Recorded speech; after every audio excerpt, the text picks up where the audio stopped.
Words of warning from North Korea. If American forces get reckless, Kim Jong-un's military is ready to strike first. North Korea could detonate yet another nuclear device. This is something they've been prepping for decades. I'm absolutely terrified. They have no allegiance to anyone. The scariest part is there are 100 to 200,000 people in concentration camps in North Korea right now. So if there's an attack, we might be looking at genocide within one day. Vice President Mike Pence is heading to the front line of the standoff with North Korea. Mr. Trump has said is the policy. We will not stand by and allow for the North Koreans to behave badly. Breaking news from law enforcement officials. They say they have caught a man accused of stealing 18 guns and sending a manifesto to President Trump. Joseph Jakubowski was detained without incident this morning at a campsite about 160 miles west of Milwaukee. ISIS fighters were killed when the United States dropped the mother of all bombs on an ISIS cave complex in Afghanistan. This was the appropriate weapon to use at this time. It's not necessarily a change in rules of engagement. It's a change in perspective. It's a change of intent. North Korea saw this happen. Russia saw this happen. And even the fighters there in Afghanistan, the ones that weren't decimated, some of them could probably throw their guns down and leave.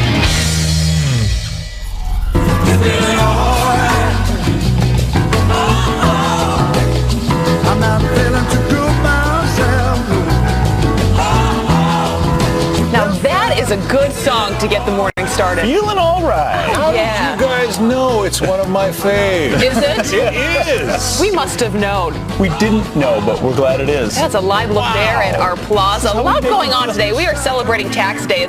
It's today officially, but we're going to do it on Tuesday. That's right. It's actually happening, but this is April 15th, the dreaded day for many Americans. But you know what's more exciting is John Scott's on the couch. In the house this morning. We are so excited to have you, John. It is. It's great to be here, but you know, we don't do food on Happening Now.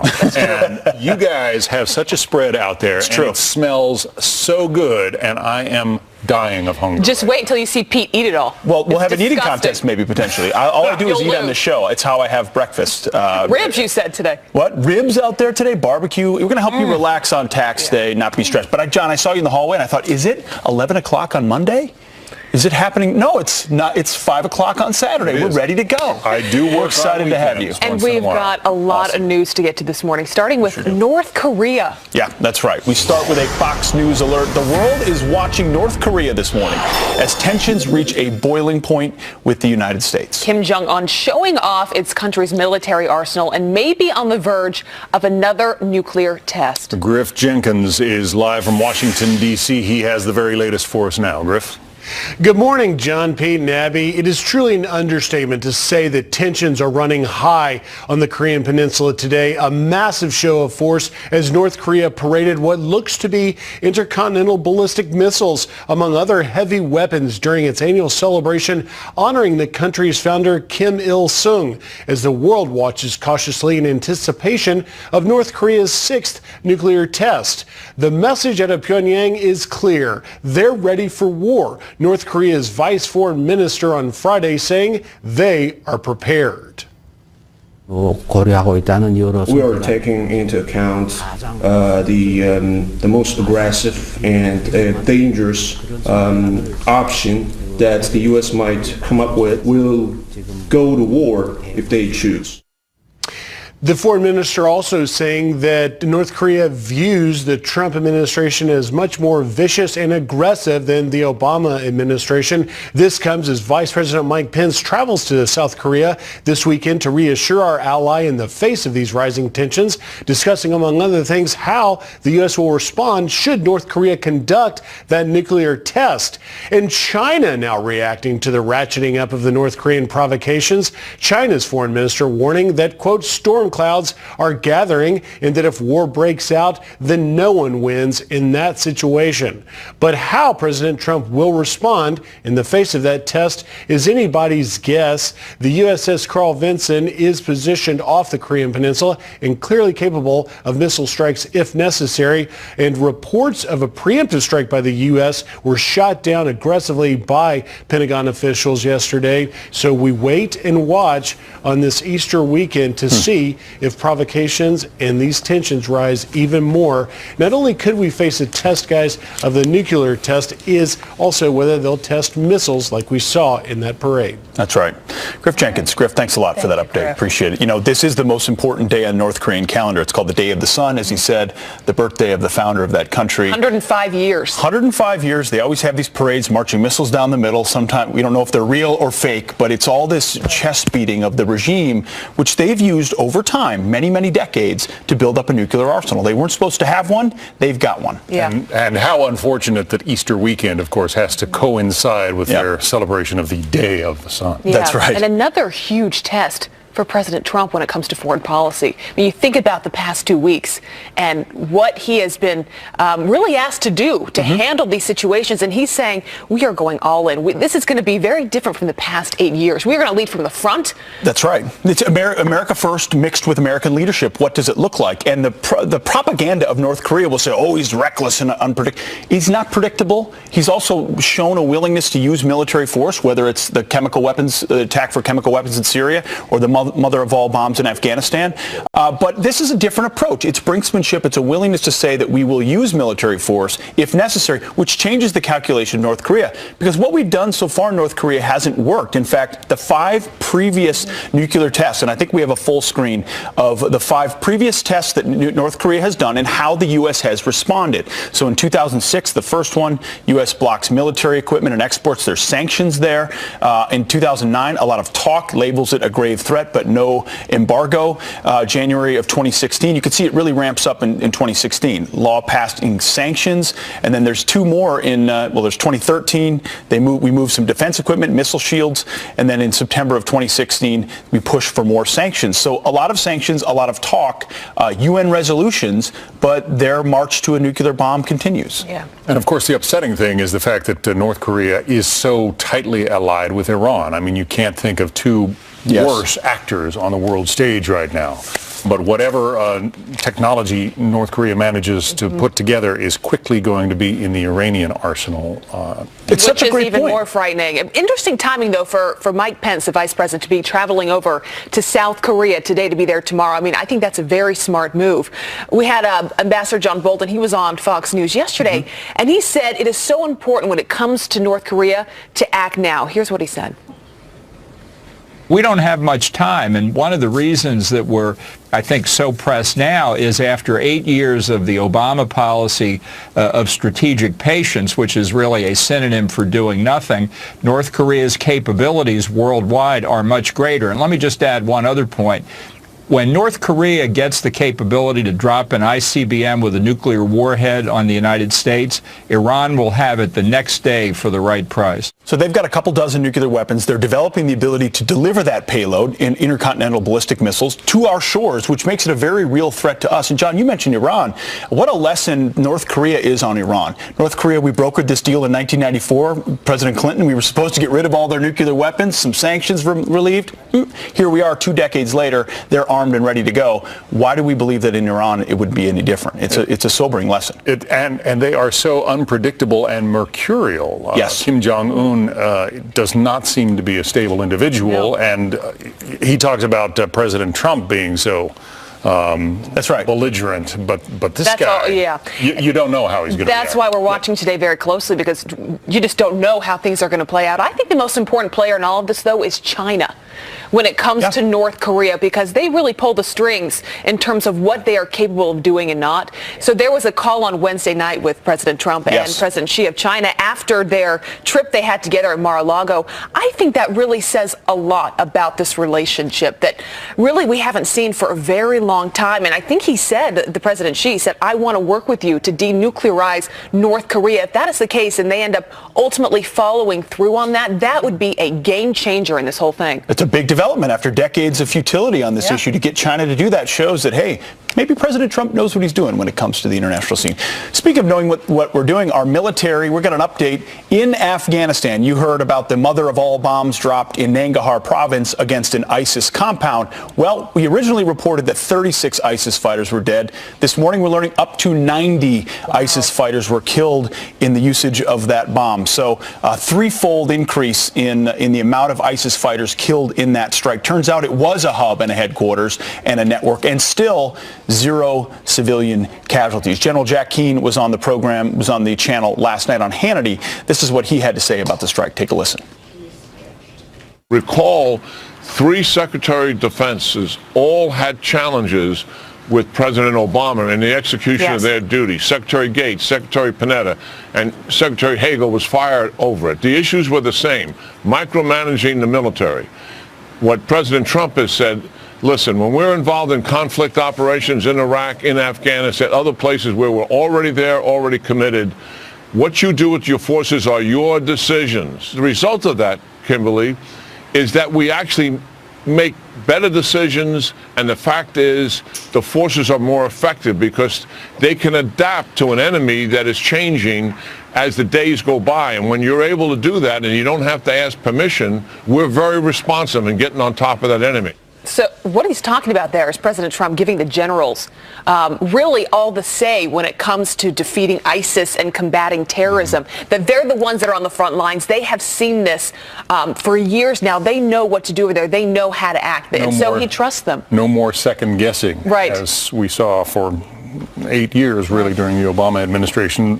The President Obama felt that the use of force was not appropriate in so many circumstances. That's right, and no more micromanaging from 30-something, grad students in the White House in skinny ties telling commanders on the ground, seriously, when they should pick targets and what to hit for political calculations. Generals on the battlefield want to win wars and defeat our enemies. Good riddance to these 90 scumbags in Afghanistan from ISIS. And it's a wonderful thing when our military is successful in a mission like this. We should celebrate it. And 0 civilian casualties. It doesn't mean the problem is solved in Afghanistan. We've still got a lot of room there to go. The Taliban still is resurgent, unfortunately. But ISIS should be hit wherever they are, and that's exactly what our commanders did in Whenever they Afghanistan. are in safe havens, I mean, ISIS is out to hit the West. Yep. They're out to kill innocent civilians. We should take opportunity of that whenever we have the chance. How about some headlines? I think we've got some other headlines to get to this morning. There's Thank a you, few John. other things going on. Let me bring you some other headlines this morning, starting with a panic at New York's Penn Station when Amtrak police tasked an unruly man and passengers mistook the noise as gunfire. People started screaming, gun, gun, and just hundreds of people started trampling other people.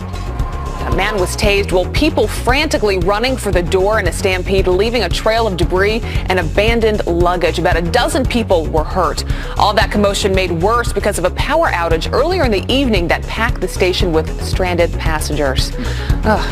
Well, new legal obstacles are forcing the executions of 7 murderers to be put on hold. Lawyers arguing Arkansas's rush is unconstitutional and reckless. The state has not carried out a death sentence in 12 years, but wanted to beat the expiration date on its batch of one of the drugs used in the legal injection. And tech nerds, the U.S. Army wants you. The Pentagon stepping up its fight against ISIS extremists, assembling a growing force of cyber experts to defeat the terror group. Military services looking to incorporate cyber technology into its daily fight, including new ways to disrupt the enemy's communications, recruiting, fundraising, and propaganda. Paging millennials in their parents' basement to play video games. You could help the government. And American workers paying out a record number of federal taxes, with the U.S. Treasury collecting more than $1.5 trillion for the first half of the fiscal year 2017. Almost half of the money came from individual income taxes, totaling $695 billion. Wow. But according to the Treasury Department, the Fed still ran a $527 billion deficit during that time. The more they take in, the more they spend. That's right. That's a basic principle. Money. Indeed. All right. Well, President Trump spending Easter Sunday at Mar-a-Lago, and the outrage from his opponents is deafening. Oh, how dare he? Were they this critical of President Obama's weekend plans? We have more on that ahead as Fox and Friends rolls on. That's right. And that's not all they're angry about. Remember when we evaporated nearly 100 terrorists in Afghanistan? The people who want to kill us? Well, apparently that's offensive if you celebrate the death of ISIS terrorists. Dakota Meyer awarded the Medal of Honor by President Obama.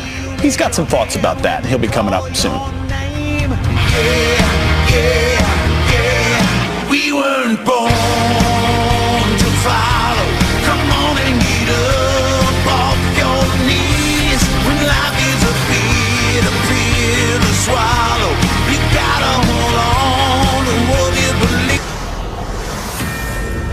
This is a Fox News alert. President Trump looking to cool tensions as the standoff between North Korea and the United States comes to a head. Pyongyang threatening war, even the possibility of a cyber attack that could wipe out or a missile attack that could wipe out our electrical grid if we don't back down. Here to react is David Bellavia, U.S. Army veteran, Silver Star recipient, and author of House to House. David, thank you very much for joining us this morning.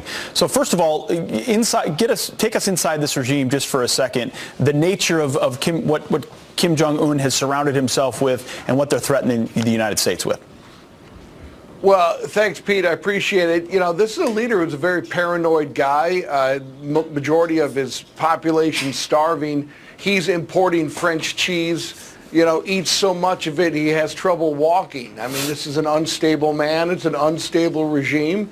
And they have been able, for 3 presidents now, to use the diplomacy and leverage of essentially having the threat of an ICBM and getting what they want. We have a president in Donald Trump who acknowledges that that's no longer going to be acceptable. And, you know, when you talk about an ICBM blowing up, you know, for years and years, the Americans saw North Koreans' missile technology. And in the 60s, we didn't even want to talk about this phenomenon of electromagnetic pulse because we were afraid that we would expose our vulnerabilities of our electric grid to the Soviets. Now, fast forward to the present time, you look at these videos of some of these nations that are testing their solid fuel rockets, and they blow up in the sky. And sometimes people think that those are failed launches because they're not able to get into the stratosphere. The reality is they're actually practicing like they did in 2013 for an EMP blast in the atmosphere to take out the American power grid. So, David, some people are saying, hey, this is just on the Korean Peninsula. Why do we care? Why should an American care? Tell us why an American today, besides allies in the region, which we care about, why should they care about whether North Korea has nuclear capabilities and the ability to deliver it? Well, one of the biggest problems with North Korea is that they don't have a lot of money and they don't have a lot of partners in the world outside of China. So when you develop technology, that is going to go to the ISIS eBay as soon as it's out there and they can get some money for it. The other problem is a couple of years back, President Obama allowed North Korea to put a space satellite into orbit. I don't know what technology they have that they need to have it beamed down to Pyongyang, but the reality is that a real satellite? There's a lot of threat and a lot of speculation out there that could be something other than a satellite. It could have a device on it. It could just be a bowling ball meant to knock out our satellites. So this is a regime that's unstable. They're dangerous, but they're also desperate, and their back is against the wall. And it's great to have a president that could stare them down in the eyes and say, you know what, your behavior is unacceptable and it won't be tolerated anymore. Well, brinksmanship indeed, but it's dangerous. We've seen before in history what happens when we don't take seriously the words of a leader when they say they want to strike us. David Bellavia, thanks for your expertise this morning. Really appreciate it. Thank you. All right. Well, there was celebration in the streets after Navy SEALs took out Osama bin Laden. USA! Patriotism worn on their sleeves. So why aren't Americans allowed to celebrate our latest feat, evaporating nearly 100 ISIS terrorists in Afghanistan with 0 civilian casualties? Well, Dakota Meyer, awarded the Medal of Honor by President Obama, has some thoughts on that. And President Trump promised to crack down on sanctuary cities like San Francisco. And what better way to prove that it's working than to watch the left's pathetic attempts to fight back? That's next. I'll follow you down. Welcome back to Fox and Friends for some quick headlines. For the first time since Ronald Reagan in 1983, President Trump will speak at the National Rifle Association's annual convention. A spokesman for the NRA says, quote, "We're excited to once again have a president who respects the Second Amendment." That event is scheduled for April 28th in Atlanta. And Sean Spicer taking a break from his day job as the White House press secretary to report for duty at the Pentagon for the Navy Reserves. As many of you may not know, Spicer, seen here in an undated photo, joined the Navy Reserve 20 years ago and currently holds the rank of commander, serving in multiple ways. Very cool. I love that. Important facts that we just don't know. Yeah. All right. Thank you, Pete. Well, after the U.S. military killed Osama bin Laden, there was celebration in the streets. USA! Patriotism Worn on their sleeves.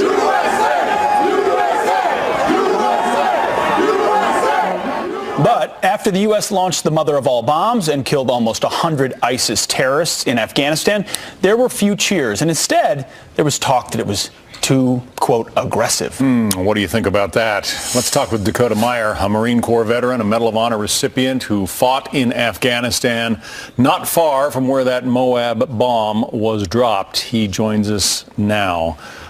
Dakota, your thoughts when you first heard what was going on there, the use of this bomb, the first time ever in war?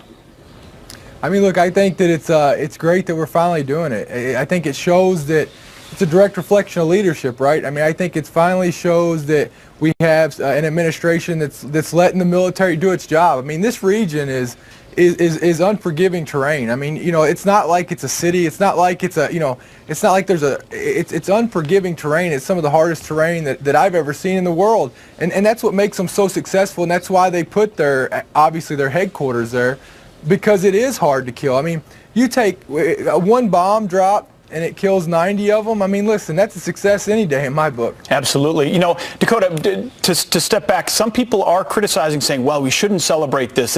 Of course, war is difficult. No one celebrates war. But if we can't pat ourselves on the back, or our operators or others on the back, for killing 90 ISIS terrorists, then what can we, in the context of war, be grateful for? I mean, look, I think that's the exact point of it, right? I mean, we're a team. I mean, we're a team. I mean, the U.S. military is America's team. And why can we not celebrate a win on behalf of them? Why do we not celebrate all of it? I mean, you think it doesn't make us as service members feel good and empower us to want to go out and do better things? I mean, how does it make you feel when you celebrate for a team and that team sees that their fans are cheering them on? I mean, it's the same way with the American military. Yeah, Dakota, you have seen firsthand what these terrorists are capable of. You've been there on the front lines. What does this do to the mindset of these terrorists? And also, what does it do to the mindset of our military that are out there fighting against them? Well, I mean, look, the mindset of these terrorists, I mean, look, there's only one solution to them as the problem, and that's exactly more of this happening.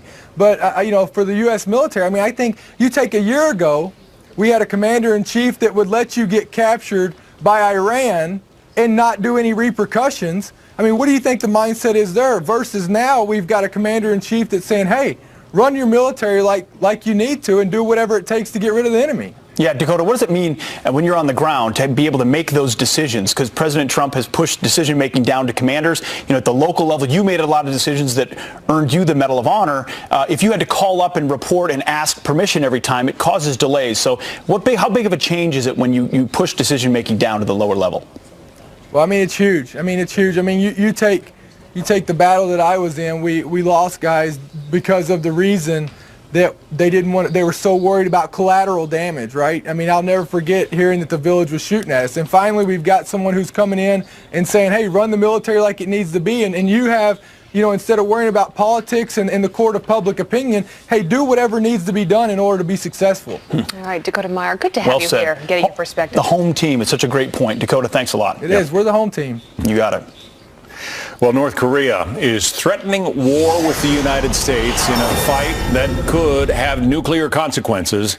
Our intel panel is here to weigh in on the president's options to keep America safe and keep North Korea in check. And talk about irony. College students at one American school just voted to ban the American flag. I think we need to send Dakota Meyer there. Yeah. Kick him in shape. That's right.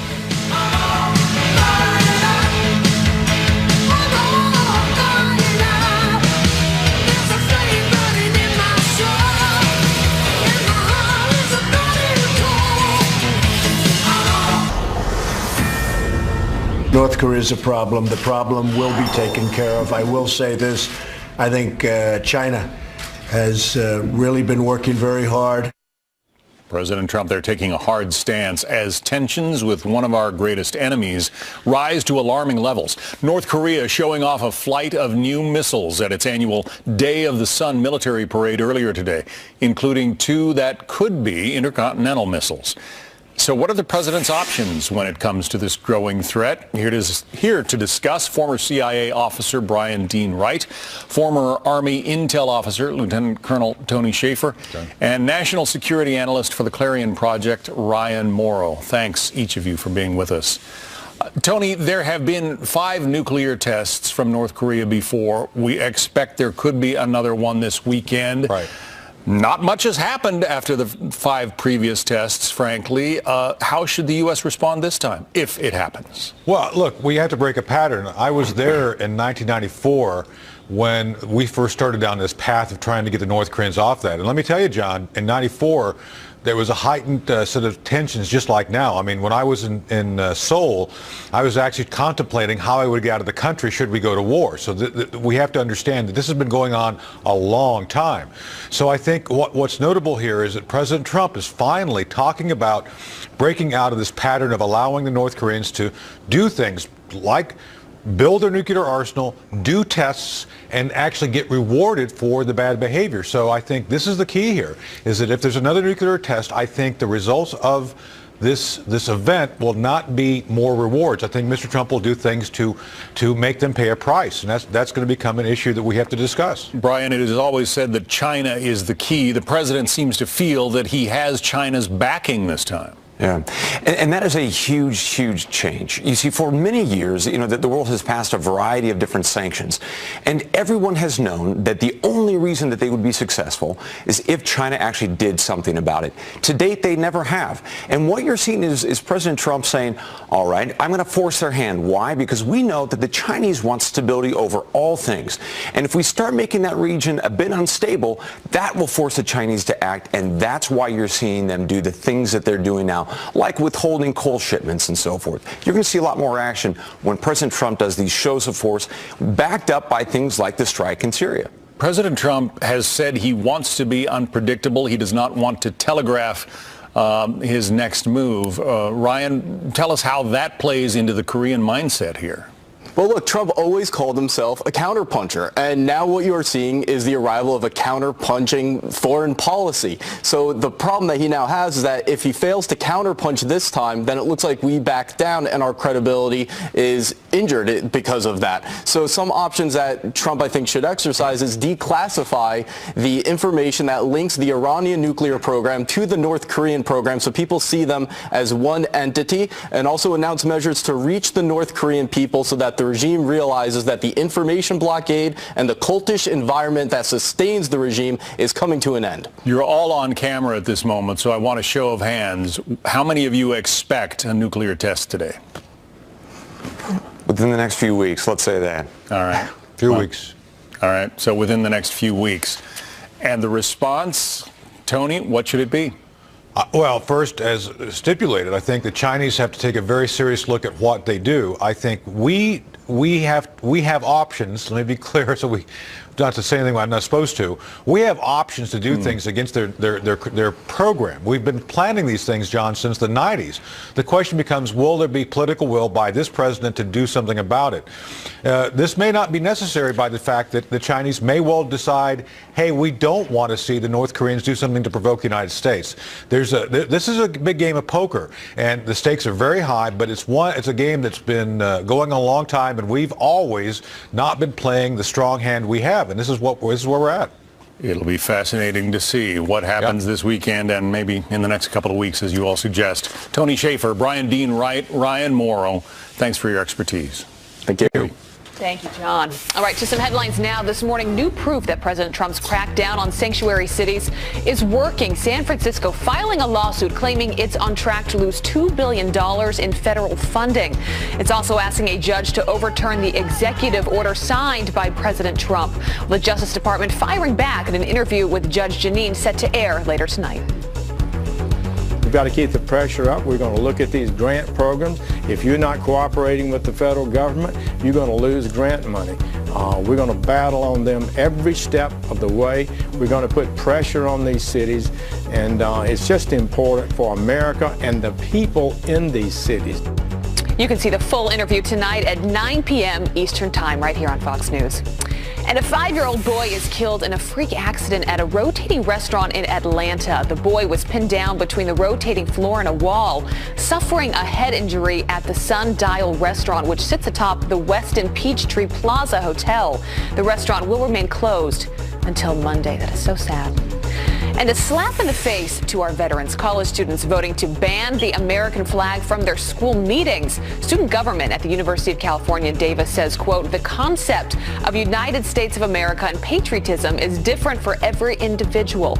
A spokesman for the public school tells the website Campus Reform that is a different Senate bill voted by the students, not administrators. It's unfortunate. Wow. Live in the United States.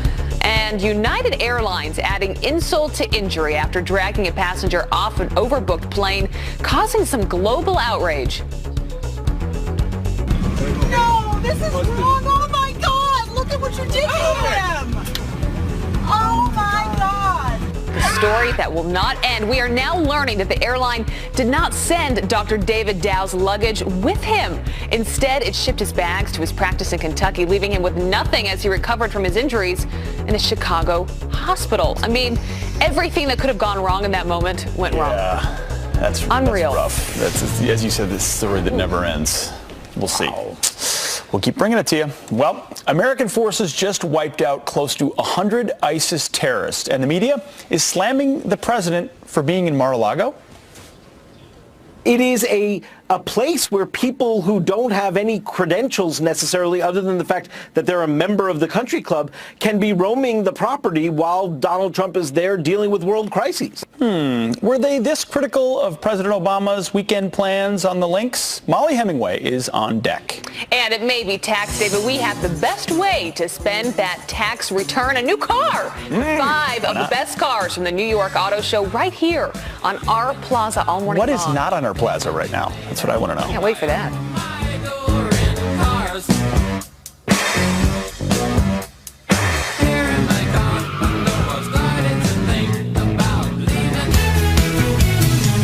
Some quick headlines for you on this Saturday morning. A community college in New York now laying off its entire cafeteria staff, replacing them with self-serve kiosks. School officials say they were forced to let them go because the lunch ladies, well, helped bring about a $150,000 deficit in food service operations. This, despite New York lawmakers now allowing middle-class families to attend public colleges for free. And a lunch lady loses her job for feeding the poor. Some kids asked for more food after eating their lunch. Cafeteria worker Debbie Solzman gave them another serving and was then summarily fired from the Ohio school district. She says she would do it again because some of them could not afford basic meals. The school district claims she was fired for failure to account for food sales and providing food without payment to her grandchildren. So there you go. Some headlines for you on this Saturday. Thank you, John. All right, well, even though American forces killed 36 ISIS terrorists in Afghanistan, some in the media are slamming the president for being at Mar-a-Lago this weekend. It is a place where people who don't have any credentials necessarily other than the fact that they're a member of the country club can be roaming the property while Donald Trump is there dealing with world crises. We know that this is actually his 17th trip to one of his golf courses since he took the presidency. This will be his 7th trip. Count him 7 times he's gone to that Florida compound since his inauguration. In the 8 years of his presidency, Barack Obama's total travel costs were at least $97 million. At the current rate, the cost of President Trump's travel could well exceed that. Breathlessly emphasizing those numbers, of course. But the president is hardly the first commander-in-chief to deal with crisis or do some historic work away from the White House. Here with more is senior editor for The Federalist and Fox News contributor Molly Hemingway. Molly, good to see you as always. Great to see you. All right, let's just go through the list here of some of the presidents that have, heaven forbid, done some work outside of the White House. Here is Reagan at the Western White House. He signed the Economic Recovery Tax Act of 1981, hosted the likes of Margaret Thatcher, Queen Elizabeth. And here's Lincoln at the Soldiers' Home. He conducted business of the Civil War, drafted the Emancipation Proclamation. I mean, that changed history forever. Also, finally, Truman at the Little White House. He met with the Joint Chiefs of Staff in 1948 to create the Department of Defense, development of the Marshall Plan to rebuild Europe after World War II. That's just some of them, Molly. Yeah, there are real concerns about Trump's travel to Mar-a-Lago, whether that's security or cost. But the way the media act like it's unprecedented that someone would get work done at a residence other than the White House is just, it's ridiculous. And partly it's because President Obama didn't have a permanent vacation home, so when he was traveling, he would go to different places. Whereas most presidents actually have one place that they really like to go. Reagan's Rancho del Cielo outside of Santa Barbara was a place he really found solace in and liked to go. But he also liked to work there. You know, he did sign that bill. He met with foreign dignitaries, Margaret Thatcher, Mikhail Gorbachev, the Queen, and it really is it goes back quite some time. And you noted Lincoln himself enjoyed spending time outside the White House. Molly, when it comes to doing the business of the people, is there anything about his travel to Mar-a-Lago on the weekends that prohibits him from being able to do the work that it needs to do for our country? Well, no, but I mean, there are, like I said, there are legitimate concerns about security. It does make things challenging to be down there. The cost is going to be way up there. But frequently when he's down there, he's actually doing business. I mean, he's met with world leaders down there. He's also taken senior staff down there to discuss things. And there are ways of having secure conversations while you're away from the White House. Yeah, I mean, look at his meeting with President Xi Jinping of China and how important that meeting was at Mar-a-Lago, especially now dealing with North Korea. It seems like the media, if it's not this though, Molly, it's a million other things that they are upset about. Well, that's actually what I think is most problematic about this media reaction is they get so upset about literally everything that it's hard to take them seriously when there is a legitimate concern. But I don't think most people in America have a big problem with the president going out to dinner or visiting one of his clubs or going to Mar-a-Lago. And in fact, they probably understand that he would want to do that. Molly, it's such a great point to end with. If everything is an outrage, then almost nothing is an outrage. It's an interesting point. Molly Hemingway, thanks a lot for joining us this morning. Thank you, Molly. All right, still ahead, angry mobs demanding McDonald's stop handing out Szechuan sauce because it's offensive to the Chinese. Seriously? Really? Okay. And we brought the New York Auto Show to our plaza. Rick is ready to ride off in that Range Rover. So what cars are the talk of the town? Well, we're going to show you that next. Rick might ride off. Pretty car. Don't do the trick. You better make up something big.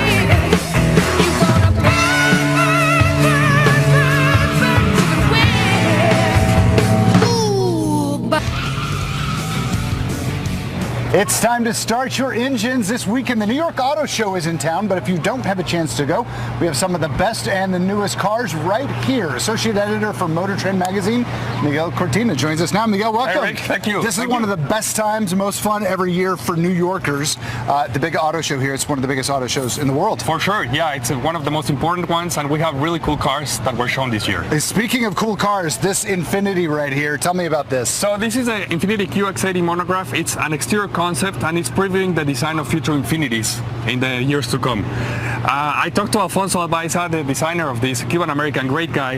He told me that he wanted to make something big for the Big Apple. And look at this is huge. It's huge. No? Now, if you take a look at the grille and the headlights, the headlights were inspired by the eye, a human eye. Wow. And then the eyelids are piano keys.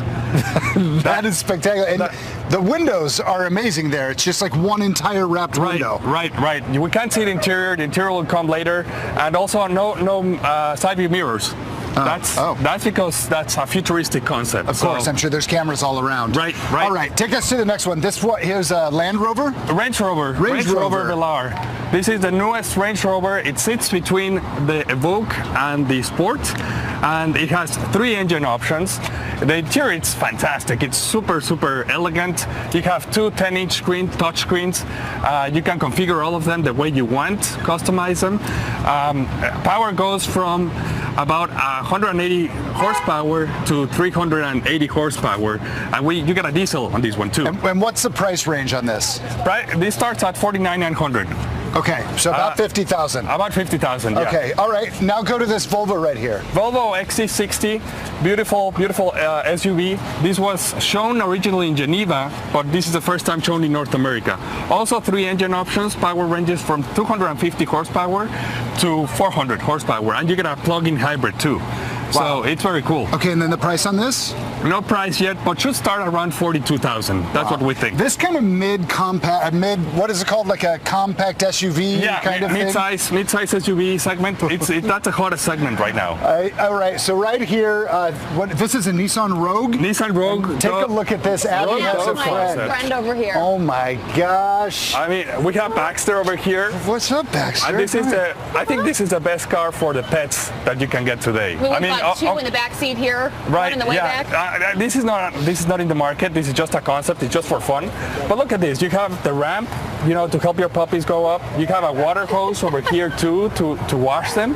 You have the dishes. You know what, Rick? It's a dog's world. I just opened it up and there's snacks. It's a dog's world, and we're just living in it. It's so true. Agree. You have the poop bags right behind you. Oh, the poop, of course you have poop bags. So it's great. So if you've got a dog, the Nissan is for you. Exactly. When the editor of Motor Trend comes in and says poop bags, it's a good show. Hey, finally here, onto the Subaru Crosstrek. Subaru Crosstrek. This is great for the people who are in the Northeast or Northwest. Standard all-wheel drive, all new platform, all new design. One engine option, 2.0 liter with 152 horsepower. And where does this fall in between like the Outback and the Forester? Is this kind of that middle between those two? Right. This is right under the Outback. Under the Outback, so a little bit smaller. A little bit smaller. And what's the price on this? This, no price yet, but should start around 22. Wow, that's really reasonable. Subaru makes such amazing cars.